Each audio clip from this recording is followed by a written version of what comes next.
নমস্কার, অষ্টাঙ্গ যোগ academy YouTube চ্যানেলে আপনাদের স্বাগত। আজকে আমরা আলোচনা করব গীতা কেন পড়ব, পুণ্য অর্জনের জন্য নাকি জ্ঞান অর্জনের জন্য। গীতা কি প্রতিদিন পড়া উচিত? গীতাকে বলা হয় উপনিষদের সার। গীতা অধ্যয়ন করতে হবে জ্ঞানার্জনের জন্য, কারণ যখন জ্ঞানার্জন হবে তখনই পুণ্য অর্জনের পথ প্রশস্ত হবে। পুণ্য অর্জনের উদ্দেশ্যে গীতা পড়লে জ্ঞান অর্জন হয় না, ফলে আমরা অন্ধকার থেকে আলোতে আসতে পারি না। গীতাকে সিংহাসনে লাল কাপড় দিয়ে মুড়িয়ে রাখার মধ্যে কোনো সার্থকতা নেই, বোকামি ছাড়া। কারণ গ্রন্থ অধ্যয়ন ব্যতীত পুণ্য অর্জনের পথ কখনোই প্রশস্ত হবে না। গীতা প্রতিদিনই অধ্যয়ন করা উচিত, কারণ জ্ঞানকে ধারণ করতে হলে অধ্যয়নের বিকল্প নেই।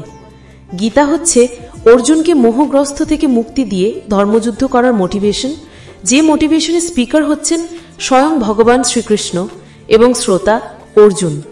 গুরু ও শিষ্যের ঈশ্বরীয় তত্ত্বের কথোপকথন, যা অধ্যয়নে মানুষের চর্মচক্ষু থেকে জ্ঞান চক্ষু উন্মোচিত হয়, যার দ্বারা বেদের নির্দেশিত পথে নিজেদের পরিচালনার তথ্য পাওয়া যায়।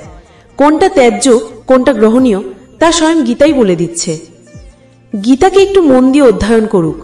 শ্রীকৃষ্ণকে মান্যতা দেওয়ার কথা আমরা মুখে বলে থাকি, কিন্তু গীতায় ভগবান শ্রীকৃষ্ণ যা আমাদের করতে বলেছেন তা করতে আমরা বিন্দুমাত্র আগ্রহ দেখাই না। শ্রীকৃষ্ণ হচ্ছেন পরম গুরু, যার দেখানো পথেই মুক্তি সম্ভব, অন্যথায় নয়।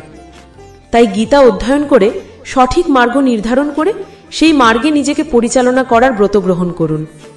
ভিডিওটি ভালো লাগলে আমাদের ফেসবুক পেজ এবং চ্যানেলটি সাবস্ক্রাইব করুন। নমস্কার।